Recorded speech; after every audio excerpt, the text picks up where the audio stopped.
ETF index mutual funds నేర్చుకుని stock మార్కెట్లో రాణించాలనుకుంటున్నారా? వెంటనే ఈ నెంబర్కి కాల్ చేయండి.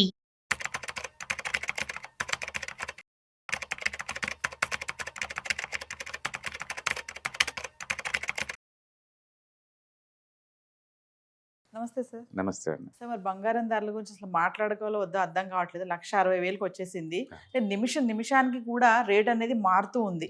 ఎందుకు ఇంత ఫాస్ట్గా వెళ్తుంది అంటే?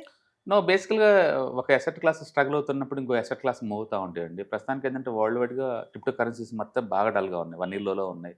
ఆ మనీ అంతా గోల్డ్ షిఫ్ట్ అవుతుంది. రెండోది ఈ మోడర్న్ ఎకానమీ అంతా లేదు.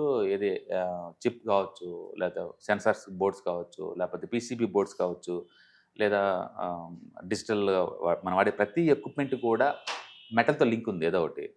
ఓకే, ఇప్పుడు సోలార్ ప్యానల్ ఉందనుకోండి, దాంట్లో ఒకప్పుడు 10 years బ్యాక్ టోటల్ మ్యానుఫ్యాక్చరింగ్ కాస్ట్లో 3% ఉండేది సిల్వర్ రేటు. ఇవాళ 30% చేరింది సిల్వర్ రేటు పెరగడం వల్ల. ఇట్లా ఈ మెటల్స్ రేటు పెరగడం వల్ల ఏంటంటే ఫ్యూచర్లో ఎలక్ట్రానిక్స్ గుడ్స్ అని కాస్ట్ బాగా పెరిగే ఛాన్స్ ఎక్కువ ఉంది. అన్ని రకాల ఎలక్ట్రికల్ వెహికల్స్ అన్ని కూడా, ఎలక్ట్రికల్ వెహికల్స్ కావచ్చు, ఎలక్ట్రానిక్స్ ఏదైనా కావచ్చు. అట్లా ఈ సెమీ కండక్టర్ యూసేజ్లో బాగా పెరిగిపోయినాయి మెటల్స్ యూసేజ్. దాంతో వరల్డ్ వైడ్గా డిమాండ్ వచ్చింది. రెండోది ప్రతిదానికి ఆల్టర్నేటివ్ ఉంది. సపోజ్ ఇప్పుడు సిల్వర్ రేటు పెరిగింది అనుకోండి, సిల్వర్కి ఆల్టర్నేటివ్ నేను కాపర్ జూలు పోతాను, లేదా హెచ్ఈజీ వెళ్తాను, గ్రాఫైట్ జూలు వెళ్తాను. వీటి వల్ల ఏంటంటే వాటి అయ్యో డిమాండ్ క్రియేట్ అవుతున్నాయి. అట్లా ఉదాహరణకు కూడా డిమాండ్ క్రియేట్ అవుతుంది. ఈ ఒక్క సంవత్సరం చూస్తారంటే మీరు సిల్వర్ 210% పెరిగింది, గోల్డ్ 80% పెరిగింది, ప్లాటినం 120% పెరిగింది, అంటే కాపర్ 90% పెరిగింది, అండ్ అల్యూమినియం కూడా ఆల్మోస్ట్ 20% పెరిగింది. అన్ని పెరుగుతూనే ఉన్నాయి బై డిఫాల్ట్. మెటల్స్ ఎందుకు ఒక్కసారి ఇంతలా రేట్లు అంటే మనం ఉన్న ఇప్పుడు ఈ టైంలో ఏముందంటే వరల్డ్ వైడ్గా ప్రొడక్టివిటీ పీక్ లెవెల్లో ఉంది. అన్ని పర్టికులర్ ఎలక్ట్రానిక్స్ గుడ్స్ గురించి మాట్లాడుతున్నాను. ఎలక్ట్రానిక్స్ గుడ్స్ గురించి వరల్డ్ వైడ్గా ఇండియాలో ఉందనుకోండి, ఆల్మోస్ట్ 117 crore మొబైల్ కనెక్షన్ ఉంది ఇండియాలో. అన్ని 5Gనే కదా, అన్ని పెద్ద పెద్ద స్క్రీన్సే కదా, అంటే ఎక్కువ బ్యాక్గ్రౌండ్లో బోర్డ్స్ చిప్స్ అయిన ఉన్నాయి కదా, వాటన్నిటిలో వాడుతుంటారు కదా. అందుకని వాళ్ళే ఇట్లా వాడుకుంటే వరల్డ్ వైడ్గా నేను అంటుంది, వరల్డ్ వైడ్గా ఎలక్ట్రానిక్స్ గుడ్స్ పెరిగిపోయినాయి అనమాట. అన్ని ట్యాబ్స్ కావచ్చు, కంప్యూటర్ కావచ్చు, ల్యాప్టాప్స్ కావచ్చు, టెలికమ్యూనికేషన్ అన్నిట్లో కండక్టర్ యాక్టివిటీ కావాలి కదా, అట్లా అన్నింటిలో వాడుతున్నారు. అంటే ఎలక్ట్రికల్ వెహికల్స్ బాగా పెరుగుతున్నాయి యూసేజ్. అండ్ షిప్లను కావచ్చు, మీరు ఏదన్నా ఈ మోడర్న్ టెక్నాలజీ వాడుతున్నారంటే అందులో ఈ మెటల్స్ బాగా వాడుతున్నారు. రేర్ ఎర్త్ మెటల్స్ అంటాం కదా, అవి కూడా దీంట్లో వాడుతున్నారు. అందుకని ముందు రోజుల్లో ఈ రేర్ ఎర్త్ మెటల్స్ ఎవరి దగ్గర ఉన్నాయో, ఎవరి దగ్గర అయితే ఈ ఖనిజాలు ఉన్నాయో వాళ్ళు లీడింగ్ చేసే ఛాన్స్ ఎక్కువ ఉంది. అంటే చైనా చాలా ముందుగానే క్యాప్చర్ చేసుకుంటూ వెళ్ళిపోయింది.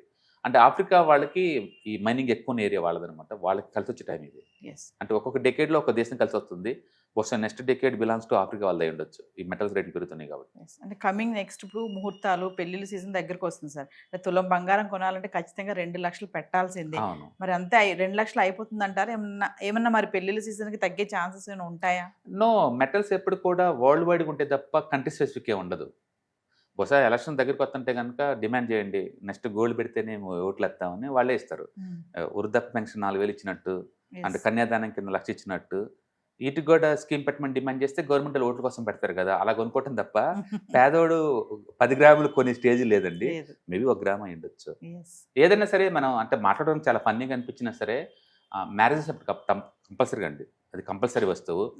అందుకని కంపల్సరీగా గవర్నమెంట్ వాళ్ళు అట్లీస్ట్ నేను మ్యారేజ్ టైంలో అంటే అందరికి ఫ్రీగా ఇచ్చుకుంటూ పోండి అని అన్న కానీ, ఆ టైం వరకు వాళ్ళు సబ్సిడీ రేస్తో కానీ, లేకపోతే గవర్నమెంట్ స్పాన్సర్ చేయటం కానీ, అంటే 10 గ్రాములు నేను చేయమంటలేదు, 1 గ్రామ్ అని సార్ కనీసం.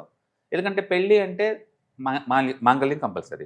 మాంగళ్యం అంటే అది గోల్డ్తో లింక్ కదా, ఎంతకంత నేను అంటుంది. అది ఉన్నోడైతే 100 గ్రాములు ఎత్తాడు, లేనోడైతే 1 గ్రామ్ వేసుకుంటాడు. కాబట్టి గవర్నమెంట్ ఆ ఏరియాలో కొంచెం చూడొచ్చు. బహుశా నెక్స్ట్ ఎలక్షన్ అప్పటికల్లా కూడా ఆ ఇష్యూ రావచ్చు కూడా, ఏదో గవర్నమెంట్ స్పాన్సర్ చేయొచ్చు.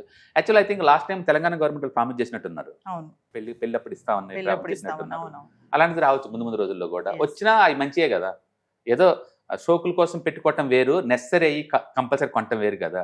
కాబట్టి మనం కన్సిడర్ చేయొచ్చు ఏదైనా. కానీ ఇండియాలో ఉన్న ఈ కల్చరల్ హ్యాబిట్స్ వల్ల లేటెస్ట్ డేటా ప్రకారం 34,000 టన్నులు గోల్డ్ ఇండియాకి చేరిందండి. మరక మంచిదే అన్నట్టు ఇది కూడా మంచిదే. ఈ పెళ్లిళ్ళప్పుడు కట్నాలు అంటారు, కట్నం అంటే ఎక్కువ గోల్డ్ రూపంలో ఉంటాయి కదా.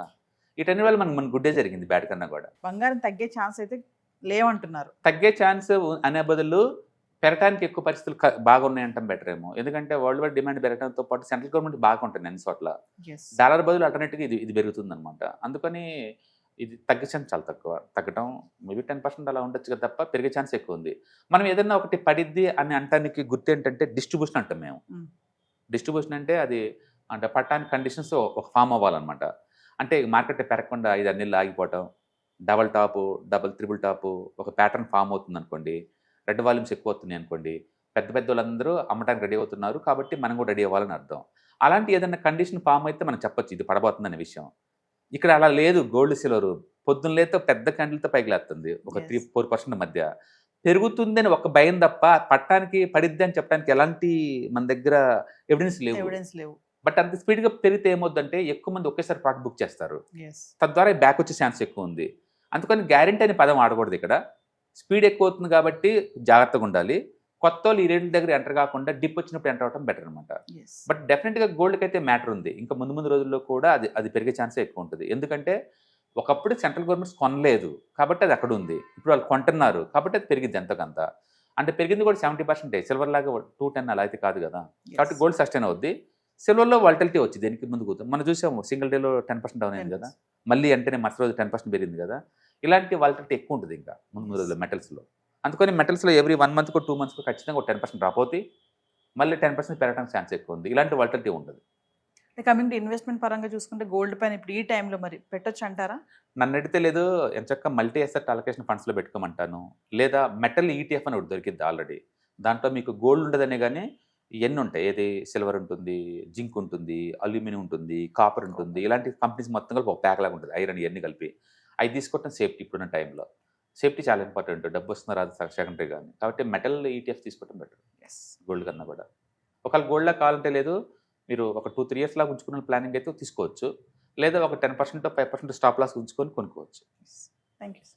హాయ్. ఈ మంత్ ఈ 3 రోజుల్లో అంటే సాటర్డే, సండే, మండే ఈ 3 రోజుల్లో ETFs, index funds, mutual funds గురించి ఎలా సెలెక్ట్ చేసుకోవాలి, ఎలా ఇన్వెస్ట్ చేయాలి, బెస్ట్ వాటికి ఎలా చూస్ చేసుకోవాలి, వీటి మీద ఈ 3 days వెబినార్ జరగబోతుంది ఆన్లైన్ లో. అండ్ ఇంట్రెస్ట్ ఉన్న పార్టిసిపెంట్స్ ఈ కింద స్క్రోల్ అవుతున్న నెంబర్ కి కాల్ చేసుకోండి. దీంట్లో ఎప్పటిలాగానే మ్యూచువల్ ఫండ్స్ బెస్ట్ వాటిని ఎలా పిక్ చేసుకోవాలి, different type of mutual funds అంటే ఏంటి, ఇవన్నీ, అలాగే ఈటీఎఫ్స్, కొత్తగా వచ్చిన ఈటీఎఫ్స్ వాటిని ఎక్కడ ట్రాక్ చేసుకోవాలి, ఎలా ఇన్వెస్ట్ చేసుకోవాలి, ఇండెక్స్ ఫండ్స్ కూడా, ఇలా మొత్తం మీకు కాంప్రహెన్సివ్ గా డిస్కస్ చేయబడుతుంది. అలాగే ఎవరైనా మ్యూచువల్ ఫండ్ డిస్ట్రిబ్యూటర్ అవ్వాలి అనుకున్న వాళ్ళకి వాటి గైడెన్స్ కూడా ఈ ప్రోగ్రామ్ లో ఇవ్వబడుతుంది. మొత్తం టోటల్ ఇది 6 hours ప్రోగ్రామ్, 3 days ఉంటుంది. ఇంట్రెస్ట్ ఉన్న పార్టిసిపెంట్స్ అందరూ కూడా కింద స్క్రోల్ అవుతున్న నెంబర్ కాల్ చేసుకొని ఈ వెబినార్ కి బుక్ చేసుకోండి. Thank you.